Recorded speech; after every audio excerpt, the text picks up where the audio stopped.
Bonjour tout le monde et bienvenue dans Manga Show, l'émission qui parle des nouveautés manga. Et aujourd'hui, on parle de deux titres des éditions Mangetsu, Shigahime et Ping Pong. Donc préparez-vous à jouer au ping-pong avec un gorille et à travailler pour un vampire. Ça fait beaucoup. On commence avec Ping Pong, une série de 2 tomes de Jackson Comics.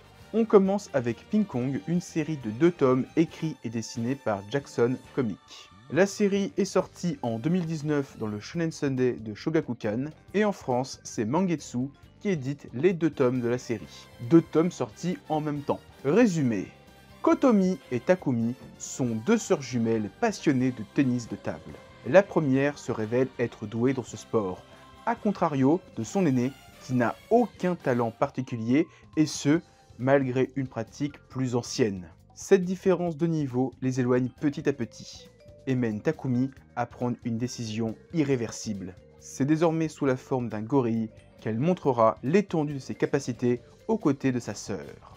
Ping Pong, c'est donc une série en 2 tomes sortie il y a quelques semaines aux éditions Mangetsu, et comme vous l'avez compris avec le titre et avec le résumé, c'est un manga qui parle de ping-pong et de gorille. Ouais, c'est pas une blague, hein, c'est vraiment ça le speech de départ de l'histoire. C'est n'importe quoi, mais c'est génial.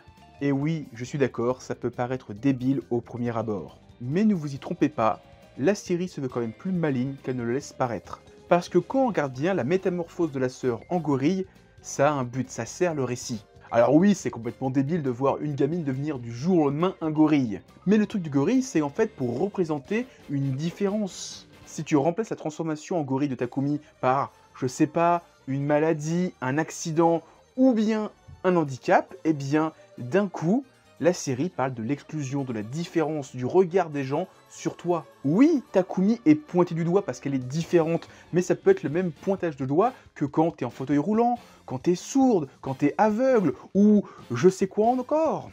Je ne veux pointer personne du doigt en disant que haha, t'es comme ça parce que t'es un gorille. Non, en fait, je veux juste vous faire comprendre que la transformation en gorille, c'est juste pour cristalliser un problème de société. Le problème de l'exclusion de la différence. Et je trouve que cette idée marche super bien. Alors, ça marche super bien sur 2 tomes, c'est sûr que si la série aurait duré 15-20 tomes, au bout d'un moment, le thème aurait été un petit peu chiant. Niveau dessin, on est sur quelque chose de très étrange, parce que d'un côté, on a un dessin très simple, très rond, très mignon, pour les personnages humains, qui fait très, manga pour enfants. Mais à contrario, quand on met en avant le personnage du gorille, on a un trait plus réaliste. Et quand elle va sur le terrain pour faire du ping-pong, les matchs de ping-pong prennent une autre dimension. Voilà, c'est tout ce que j'avais à dire sur ping-pong. Je vous laisse quand même le plaisir de découvrir la série parce qu'il y a quand même que 2 tomes, donc voilà. Si vous êtes curieux, vous avez un petit peu peur, vous inquiétez pas, il n'y a que 2 tomes, c'est une série vraiment très courte. Je vous la conseille, c'est drôle, c'est un petit peu débile au premier abord, mais c'est vraiment bien. Et maintenant qu'on a parlé de ça, on parle maintenant de Shigahime.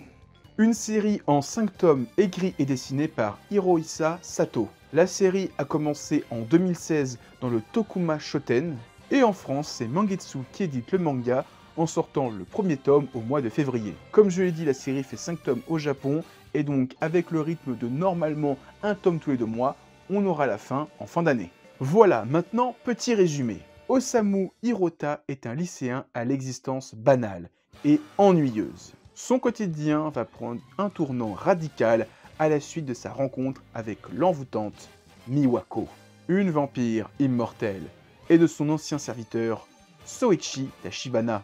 Devenu à son tour son familier, il doit chasser ses semblables pour garder une forme humaine.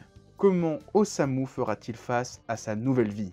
Alors, pour être honnête, quand l'éditeur a annoncé ce titre, j'étais pas forcément emballé. La couverture me faisait pas forcément ultra envie. En plus, moi, le genre horreur, c'est pas forcément mon genre de prédilection. L'éditeur m'a envoyé le premier tome pour que je découvre le titre, et j'ai bien aimé. J'aime bien le propos de base de la série, je vais en parler juste après, et surtout, j'ai découvert que la série ne ferait que 5 tomes, ce qui fait que c'est bien parce que, au vu du propos de base de la série, c'est bien qu'elle ne dure pas très longtemps. Mais voilà, je voulais juste vous redire que la série fait que 5 tomes, maintenant on va détailler un peu plus ce que j'ai aimé dans Shigahime. Donc, comme vous l'avez compris avec la couverture et le résumé, c'est un manga qui parle des vampires. Mais cette fois, on ne va pas suivre un vampire immortel qui est un petit peu blasé de la vie, ou bien quelqu'un qui devient un vampire. Non, Ici, notre héros devient le larbin d'un vampire, ou plus exactement, il devient son familier. En gros, il va être une sorte de rabatteur. Il va trouver des proies pour nourrir sa maîtresse. Avec cette relation de maître subordonné, le manga traite le vampire d'une autre manière. Souvent, on traite le mythe du vampire avec ce sentiment de pulsion, l'instinct de sang. Ici, le héros a la même pulsion, sauf qu'en plus, il y a sa maîtresse qui lui dit « va chasser pour moi ». Et à côté de ça, notre héros, en devenant un familier, il change d'apparence. Il devient quelqu'un d'hideux, et pour reprendre une apparence normale et vivre une vie normale, il doit boire du sang. Ce qui fait que même s'il voudrait vivre une vie normale, sa maîtresse l'en empêche et son apparence l'en empêche. Et comme il a une véritable vie de famille, qu'il a une relation avec une fille, qui est donc sa copine, il est obligé de céder à ses pulsions, de boire du sang, pour vivre une vie normale quelques instants. Souffrir ou faire souffrir, tel va être son destin. Et je suis très curieux de voir comment le manga va évoluer, surtout que le manga est en cours, ça va aller très vite. Et en plus, au vu du rythme de publication, je sais que j'aurai la conclusion en fin d'année. Comme je le disais, je suis curieux, parce que la plupart des mangas de vampires, où le héros devient un vampire ou toute autre chose, c'est souvent une métaphore du trouble d'adolescence, une grosse métaphore de la puberté, le corps qui change, tout ça, tout ça. La soif de sang pouvant être comparée à l'appétit sexuel, qui s'éveille en chaque adolescent à cette période-là. Un appétit sexuel qu'on retrouve dans le manga parce que, l'ami Wako, c'est une chaudasse. Une maîtresse qui, en plus de ça, tient notre héros par les couilles. Il est obligé de lui obéir par ce sentiment de maître-serviteur. Et donc je pense très certainement que sur les 4 prochains tomes, on va voir notre héros essayer de s'émanciper de Miwako. Niveau dessin, on est sur un style beaucoup plus réaliste que Ping Kong. Visuellement, le manga est beaucoup plus violent, de par le thème du vampire, de par le sang, de la violence et surtout du sexe. Parce que vous allez voir, il y a plusieurs scènes où on voit Miwako à poil. Et on voit tout. Donc clairement, au vu de ce qu'il y a au dos du titre pour public averti, oui, c'est pour public averti. C'est violent physiquement comme mentalement, et en plus, c'est Peggy 18 quoi. Et de toute façon, au vu de la couverture, vous le savez, c'est pas un manga à mettre entre toutes les mains. En conclusion, j'ai bien aimé Ping Kong, c'est sympathique, c'est une petite série en 2 tomes bien rigolote, avec un thème intéressant. Par contre, Shigehime qui va être en 5 tomes, c'est une tuerie. Je pensais moyennement aimer, et finalement, c'est un bon petit titre, et clairement, je vous le conseille. 5 tomes, au pire, attendez la fin de l'année pour acheter les 5 tomes d'un coup. En tout cas, j'en reparlerai dans mes lectures, c'est certain, parce que c'est vraiment un très bon titre. Donc voilà, c'était ma vidéo sur Shigehime et Ping Kong.